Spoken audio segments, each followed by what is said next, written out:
Olá, estamos começando mais um Nutri Vida. Eu sou Larissa Amorim, nutricionista, e hoje trouxe uma convidada muito especial, Rita de Cássia, que é nutricionista também, nutricionista e chefe da unidade de gestão de pesquisa da EBSER, né, do Hospital Universitário aqui de Dourados, e também docente do Centro Universitário da Grande Dourados. Seja muito bem-vinda, Rita. Obrigada, Larissa. É uma honra estar aqui. Que bom. Hoje nós vamos falar sobre um assunto que você trabalha há muito tempo com esse assunto, que é um assunto que a gente estava inclusive falando aqui antes de começar o vídeo, da importância de trazer mais informação para que as pessoas possam aproveitar esse momento tão importante que é a amamentação. Então, para começar esse assunto, eu queria que você falasse um pouquinho, Rita, qual que é a importância da alimentação da mãe durante o período de amamentação. Nós estamos terminando o agosto dourado, né? Então toda fala de amamentação é uma maneira de incentivar que a prática aconteça. Sim. Quando a gente pensa na alimentação da mulher que amamenta, ela é primordial, porque é através do alimento da mãe que existe a produção de leite. Uhum. Tudo que o bebê precisa durante a gestação veio de reservas maternas. E durante a amamentação, tudo que vai para o leite, todo nutriente que compõe o leite, também vem da alimentação da mãe. Uhum. Então, a alimentação da mãe, ela garante a saúde da mãe e também a saúde do bebê. Quando a gente pensa em alimento ou em nutriente, a gente tem que fugir um pouco da palavra caloria, ele é muito além disso, né? Então, a gente tem nutrientes essenciais que eles devem fazer parte, né? O ferro, no período tanto da gestação como da amamentação, existe um risco de anemia, tanto materna como de crianças menores de 3 anos. Uhum. Então, eu tenho uma alimentação rica em ferro. Quando eu penso vitaminas como ácido fólico, vitamina B12, são essenciais para que a gente não tenha durante a gestação, a gente vai pensar numa má formação. Uhum, quando eu penso na amamentação, eu já penso nas deficiências nutricionais, que é outro tipo de anemia, né? Anemia megaloblástica. Uhum. Então, uma alimentação da mãe na qualidade adequada, não é quantidade, né? E sim qualidade. Ah, legal. Então, essa é a importância dos nutrientes específicos, né? E aí, por isso, a variedade ser interessante, observar, quando você fala de qualidade, a gente fala muito na nutrição do prato colorido, daquela diversidade diariamente dos nutrientes, a gente vai encontrar nesse prato de... E não perder a oportunidade. Eu falo que cada alimentação é uma oportunidade de você cuidar de você e, nesse caso, cuidar da sua criança. Uhum. Então, não gastar, né, a sua oportunidade com alimentos ultraprocessados, alimentos industrializados, que às vezes eles mais prejudicam a saúde do que garante nutrientes importantes. Então, vamos pensar naquele alimento mais natural, aquilo que é feito em casa, né? Aquela frase, eu acho que ela dá sempre certo, né? Vamos descascar mais e vamos abrir menos embalagem. Uhum. Então, todo alimento, seja o arroz e feijão, a carne, a salada, a fruta, um pão, tudo que se faz em casa é melhor que qualquer outra coisa que se compre. Até porque, né, Rita, a importância dessa mãe estar bem, né? E essa nutrição vai trazer essa melhora na disposição. A gente sabe que o puerpério não é assim tão simples, que a gente demanda uma energia muito grande, que a gente demanda muitos nutrientes específicos. E se a gente não tiver esse cuidado especial com a alimentação dessa mãe, que muitas vezes não está dormindo direito, que muitas vezes está estressada porque é uma rotina completamente diferente do que ela está habituada, principalmente as mães de primeira viagem. Nós somos mãe e passamos por isso, né?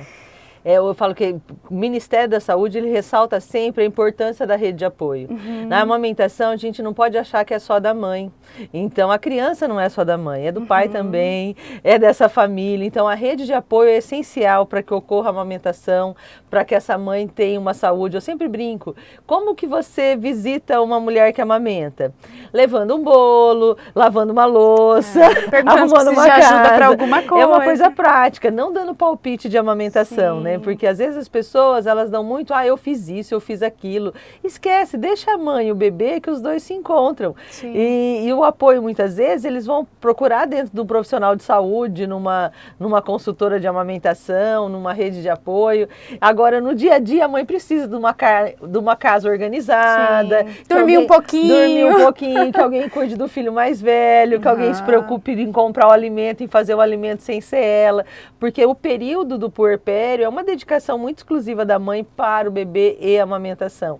Então, a rede de apoio, ela é essencial para dar uma cabeça tranquila, né? Perfeito. E existe, agora mudando um pouquinho, falando sobre a questão da produção do leite em si, né? Existe algum alimento que pode ajudar nesse processo, estimular mais essa produção de leite? A gente ouve muito, né, falar, canjica, cerveja preta, tem muitas coisas que são faladas e que às vezes a mulher até vai pensando que está fazendo bem ou não. Queria que você falasse um pouquinho sobre esses alimentos. São 2 hormônios da amamentação, prolactina e ocitocina. E os 2 hormônios, eles estão diretamente ligados à sucção. Quanto mais o nenê sugar, mais leite vai produzir. Então não é um alimento que vai fazer isso. Na realidade é colocar o nenê no peito. Toda vez que a gente intercala aleitamento com aleitamento artificial, eu vou diminuir a produção. Sim. Então é manter o aleitamento materno exclusivo. Quando a gente pensa em alimentos, às vezes a pessoa fala para mim assim, eu posso comer canjica? Depende. Se a canjica é igual um cafunézinho, é você lembrar da infância, você se sentir cuidada, é um carinho, ele te faz bem. Sim. E a ocitocina é um hormônio que ele é sensível, tanto à condição, ao cheiro do bebê, ao estresse, à ansiedade. Muitas vezes a grande dificuldade da amamentação é esse, é o medo de não conseguir amamentar, é a ansiedade daquele ambiente. Então, se aquele alimento que está sendo oferecido à mãe com carinho e conforto, ele pode ser dado, mas não que está diretamente ligado à produção. Não é ele que vai fazer essa produção. Não é ele que produção. vai, então não precisa ser um alimento específico. Então, sei lá, se eu amo bolo de fubá e alguém me traz um bolo de fubá, eu vou me sentir que aquela pessoa se preocupou comigo. Esse cafuné é importante para a amamentação. Mas não focar nesse alimento e achar que só tem que comer o que você realmente quer, Eu né? falo, a mãe tem que ser cuidada, porque muitas vezes se lembra muito do bebê, mas... Nem abraçam a mãe quando chega, cadê a criança? Então, a mãe é extremamente importante, ela está extremamente frágil, porque na verdade ela está aprendendo. Eu falo que a amamentação, eu brinco sempre, que é igual andar de bicicleta, a gente leva muito tombo para aprender. Sim. Então não é, às vezes a gente vem com a poesia, acho que eu vou mostrar o peito e o nenê vai sair amamentando.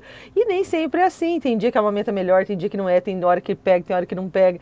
Então tem várias coisas que precisam ser organizadas, mas eu brinco que depois que aprendeu a andar de bicicleta, fica fácil. Mais esquece, fica dá para ter fácil. 5, 6 e tá tudo Não, tranquilo. cada bebê isso é verdade, porque, isso na também. Realidade, Isso é importante quem falar. tem que aprender é o binômio mãe-bebê. Sim. Então não é porque numa amamentação, num filho a amamentação foi fácil que o outro vai ser, porque na realidade é um conjunto. É como se você mãe-bebê. trocasse de bicicleta, você precisa aprender de novo. Você trocou. Mas eu falo que assim, a gente aprende muita coisa, aproveita a experiência do filho anterior, né? Então, isso sim é possível, né? Mas realmente, cada criança é de um jeito, menino, menina, né? Tem muita diferença também nesse sentido. A gente falou da questão do que estimula, mas existe algum alimento que não é bom consumir ou que tenha essa questão, a mãe precisa evitar esse tipo de alimentação? Você falou um pouquinho lá no começo da gente priorizar uma alimentação saudável, né? Então, evitar aqueles outros alimentos que você citou. Mas tem algo específico? Porque fala-se muito sobre isso. Não come aquilo, não come isso, porque isso dá cólica no bebê, né? Tem essas falas muito frequentes e a mãe vai com muito medo, às vezes, para a mesa. Eu fui muitos anos nutricionista de banco de leite e eu visitava muitas casas de mãe. E às vezes você chegava em casa que dava até dó da mãe, porque já tinham cortado tanta coisa da alimentação dela. Ela nem comia direito. Como se tudo fosse culpa dela. Sim. Então a gente tem que entender primeiro a fisiologia da cólica. O que é a cólica? É uma imaturidade do sistema digestivo. O nenê nunca tinha feito digestão antes. Quando ele estava na barriga, o nutriente saía do sangue da mãe e ia para o sangue do bebê. Quando o nenê nasce, a primeira vez que vai produzir enzima, vai fazer digestão, vai fazer absorção, existe uma imaturidade esperada. Então eu tenho que entender que ter cólica é normal, diferente as crianças que não têm, porque a criança está aprendendo a fazer digestão, principalmente perto do primeiro mês e até o terceiro mês da criança. E a culpa não é da mãe. Então eu não posso falar, eu comi tal coisa, por isso que o nenê está com cólica. Então as pessoas às vezes falam do feijão. Então o feijão, se for para dar gás, vai dar gás na mãe, não no bebê. O que vai para o bebê? O ferro, a proteína, vai os nutrientes. Agora você fala assim, o que pode ser feito? Pode deixar o feijão de molho para diminuir o desconforto da mãe. O desconforto da mãe. Agora, a única coisa que a gente tem claríssimo, por exemplo, o corpo da mãe não seleciona. É bom, vai para o bebê. É ruim, não vai. Então, se a mãe consumir bebida alcoólica, vai para o leite. Se a mãe usar droga, vai para o leite. Então, são coisas que não deve utilizar. Então, e não tem quantidade segura. Falar assim, é igual na gestação, né? Na gestação isso já acontece, né?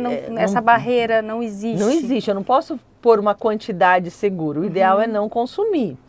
E depois o outro que sempre vem na fala é a cafeína. Sim, quando eu penso cafeína, café, chás. é café, chá mate, chá preto, tereré, chimarrão, Coca-Cola, chocolate. Então isso, na realidade, o que a literatura coloca para tomar cuidado com excessos. Então, o que é excesso? Mais que 2 xícaras por dia. Então, eu tomar uma xicrinha de café pequena de manhã ou à tarde não é para a criança ter insônia, não é para ter desconforto nenhum. Se a criança tiver, pode ser suspenso, mas não é esperado. A mãe pode consumir. E eu sempre brinco com o nome das refeições, né? Café da manhã, almoço, café da tarde, jantar. Então, que horário que as pessoas deveriam tomar café? É só 2 vezes mesmo. Então, quando a gente pensa café após almoço, diminui a absorção de ferro. Então, não é indicado para ninguém. Então, tem coisas que a gente fala e é cultural muitas vezes, né? Tem regiões que você chega e a pessoa acaba de almoçar. Dá um cafezinho. Então, principalmente restaurante, paga a conta. E deveria ser um chazinho, talvez, não um chá verde, mas um chá de claro, gengibre, né? Um chá que ajudasse no processo digestivo. Então, daí isso poderia. Então, o excesso de cafeína não é indicado. Então, na realidade, aí não é que o alimento é proibido, é quantidade que vai ser consumida. É moderado mesmo, né? E a mãe que segue uma dieta vegetariana, que é cada dia mais comum a gente encontrar pessoas que fazem uso de dieta vegetariana, ela precisa de algum cuidado específico, principalmente durante esse período? O grande questionamento da opção da alimentação vegetariana, primeiro é qual, né? Se não come nenhum produto animal ou se come algum. Se for um vegano, a preocupação maior é com vitamina B12. Então, a vitamina B12, ela tem que ser avaliada e, se necessária, ser suplementada, porque é o risco maior de deficiência. Quando a gente pensa nos aminoácidos, na proteína, ela tem que ter eu sempre brinco que o vegetariano, ele tem que ser muito mais cuidadoso. Sim. Ele tem que diversificar muito mais a fonte proteica vegetal dele para que ele consiga ter todos os aminoácidos que o corpo precisa. Quem não é vegetariano, sem querer, às vezes ele acerta. Então, eu acho que tem que ser mais cuidadoso. Então, eu falo, eu tenho que lembrar da soja, eu tenho que lembrar de outras fontes proteicas além do feijão, né? Então, o próprio glúten, o glúten é a proteína do trigo, que é uma opção para o paciente vegetariano, ele tem que diversificar essa fonte proteica e tem que acompanhar a vitamina B12.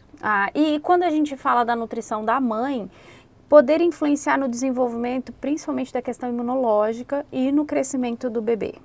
Eu falo que antigamente a gente pensava em amamentação, eu brincava que a gente pensava igual fotografia. A gente pensava para o momento presente. A amamentação garante os nutrientes para o bebê crescer e desenvolver naquele momento. Hoje os estudos estão indo muito além disso. Então eu falo, o estudo mais impactante dos últimos anos foi aquele que acompanhou criança do César Victória de Porto Alegre por 30 anos. E aí eles associaram que crianças que amamentaram por mais tempo tinham melhores QI, eram mais inteligentes e tinham melhores salários. Então hoje se entende a amamentação como um investimento ao longo da vida. É menos obesidade infantil, é menos diabetes, é menos doenças intestinais.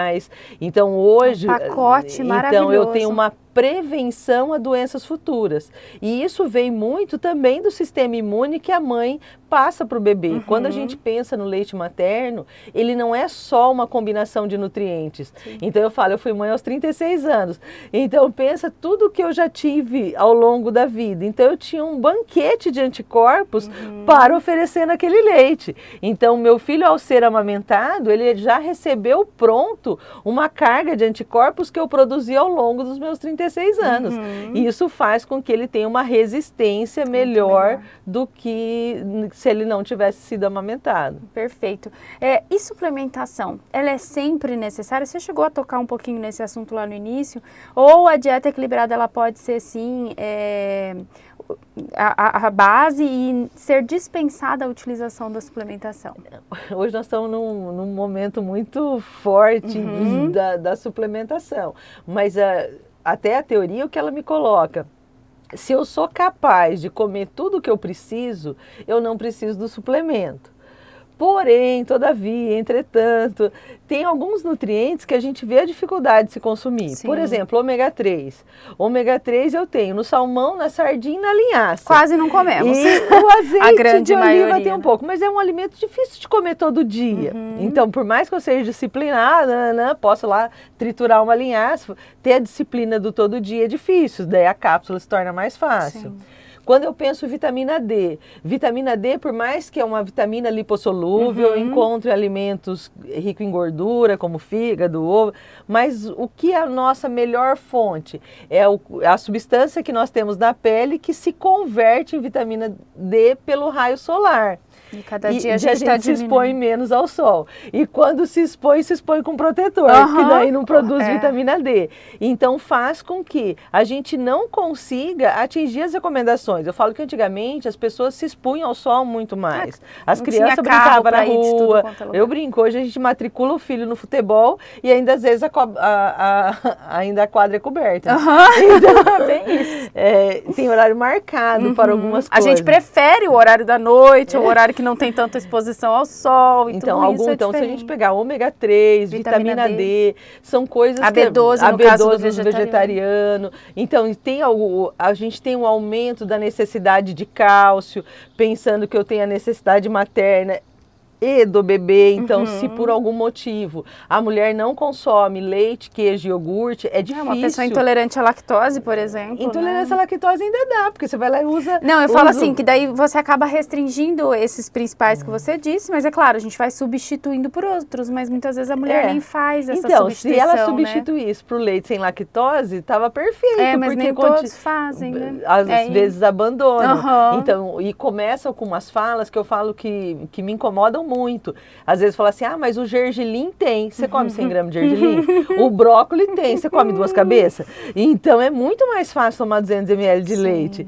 Então, quando a gente compara com outro alimento, eu estou comparando em 100 gramas. Mas eu sou capaz de comer? Então, essa é a pergunta que a gente tem que se fazer. Porque fácil comparar na tabela. Agora mas aí, você come 100 gramas de gergelim? Você come 2 cabeças de brócolis? Então é mais fácil beber leite. Assim como você falou do peixe, né? Dessa questão da linhaça. Você põe isso no seu dia a dia. E a gente sabe da importância não só para a mãe, mas para o bebê do ômega 3, né? Então tem toda a questão neurológica associada.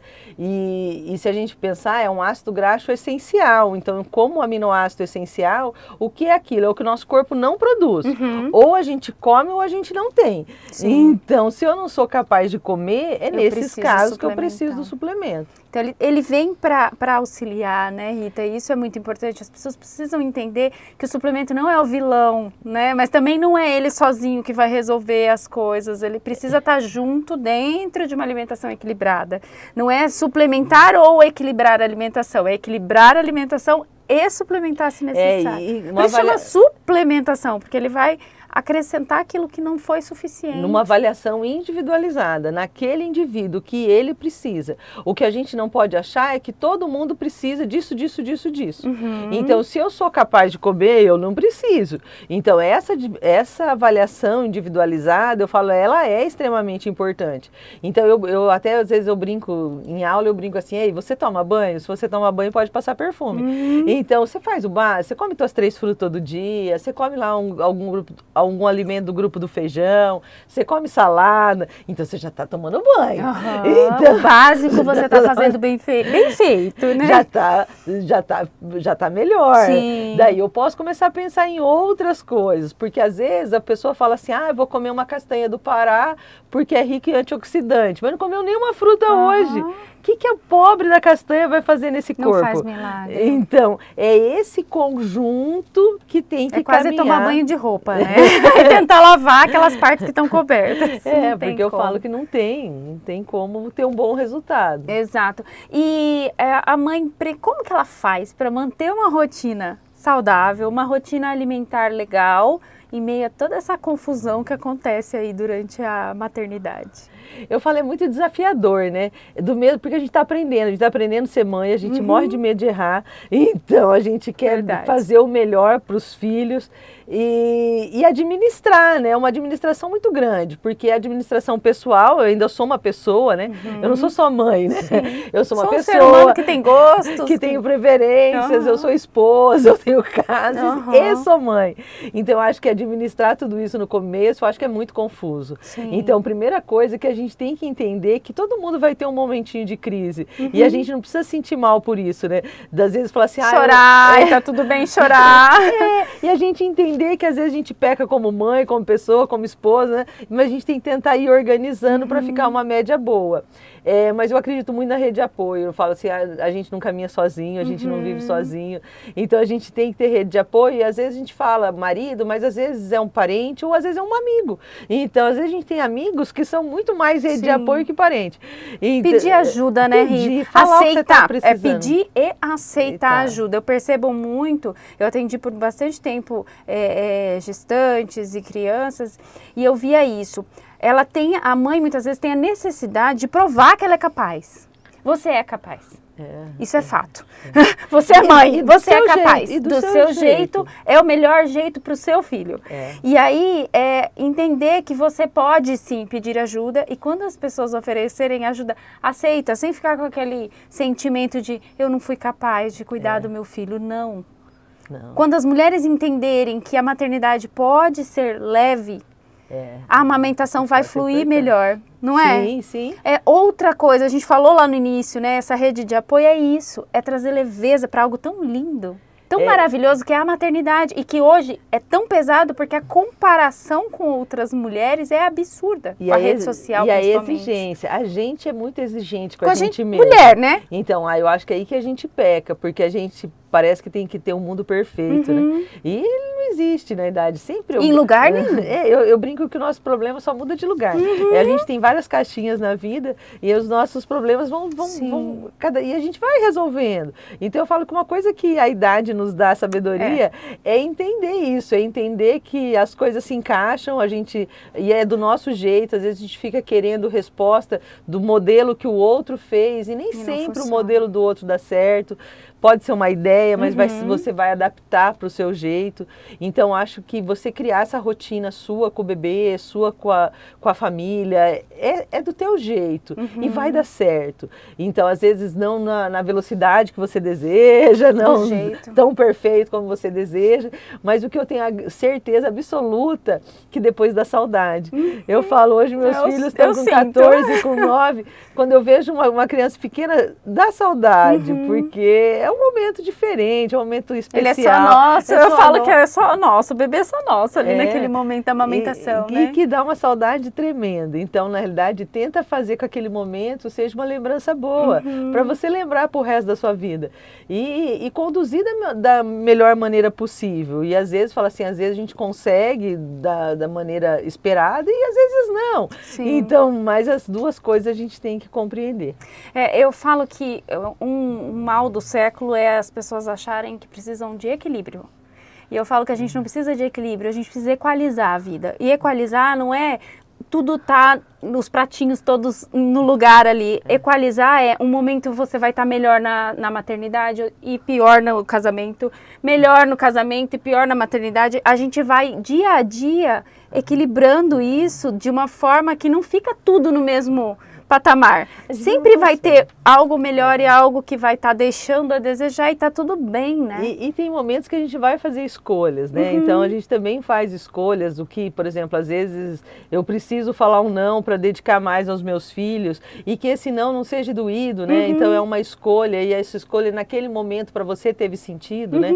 Que tem que fazer sentido só para você e não para as pessoas que são de fora muitas vezes. Tem que fazer sentido para tua família, para sua decisão. Para aquelas pessoas que estão ali vivendo realmente o dia a dia junto contigo, né? Que é isso que faz a diferença. Eu acho que é aí que a gente vai conseguir a leveza. É aceitar que as nossas decisões foram feitas e elas são elas. Então não importa o que as pessoas estão achando. E é daquele momento. Então nesse momento, como você até bem falou, eu estou dando mais energia para uma coisa, depois eu posso mudar, depois eu dou energia para outra e a gente vai conduzindo a vida, né? Errar e acertar faz parte do processo e aceitar já é meio caminho andado. Trazer leveza para a maternidade é o que a gente espera para as nossas ouvintes hoje, né, Rita? E eu falei, a amamentação, eu falo que ela fica muito semelhante com a alimentação. Porque a alimentação, o que a gente percebe muito na prática, às vezes as pessoas querem ser perfeitas. E daí, por não conseguirem ser perfeitas, elas abandonam e fazem de qualquer jeito. Então, era preferível ela não ser tão exigente. E sempre se fazer a pergunta, como eu posso melhorar? E melhorando, e melhorando, de pouquinho. E melhorando. Tem um livro que eu gosto, chama Micro Hábitos. Ele fala exatamente isso. Tem um exemplo que ele dá lá, assim, se você não passa fio dental no dente, comece passando em um dente só. E aí, aos poucos, você vai gerar um hábito novo e que vai fluir melhor. Mas não, as pessoas querem fazer tudo de uma vez, tudo, a mudança muito radical, e é isso que eu acho que a gente peca, né? Então, peca, porque daí a alimentação, por exemplo, ela deixa de ser um prazer, parece que ela passa a ser um castigo. E a gente é tão bom comer, e a gente não pode esquecer que o primeiro ponto da alimentação é isso, ela é um ato prazeroso. Sim. Ela é um encontro de pessoas, ela te traz alegria, então isso não pode perder. Eu falo, quando a alimentação passa a ser uma coisa que eu tenho culpa em comer, que eu tenho... ela perdeu o seu sentido. Verdade. Então eu tenho que tentar recuperar. Muito legal essa visão. Muito obrigada, Rita, por participar aqui desse momento, trazer mais clareza para esse assunto, que é tão importante, que a gente tem cada dia mais falar mais sobre isso. E graças a Deus as redes sociais nos trazem isso, né? A gente consegue atingir muito mais gente com um momento aqui que a gente tem falando sobre esse assunto. Venha sempre que quiser, sempre que tiver algum assunto interessante, traz pra gente, para que a gente possa passar para essas pessoas conhecerem um pouquinho mais. Espero que tenha contribuído e que a gente consiga ter prazer na amamentação. Isso aí. Espero que vocês tenham gostado. Curtam, compartilhem. Caminhe para aquela mamãe que está lá passando sufoco para poder fazer esse processo tão maravilhoso que é a amamentação. Curtam, compartilhem. Um beijo e até mais. Tchau, tchau. Tchau.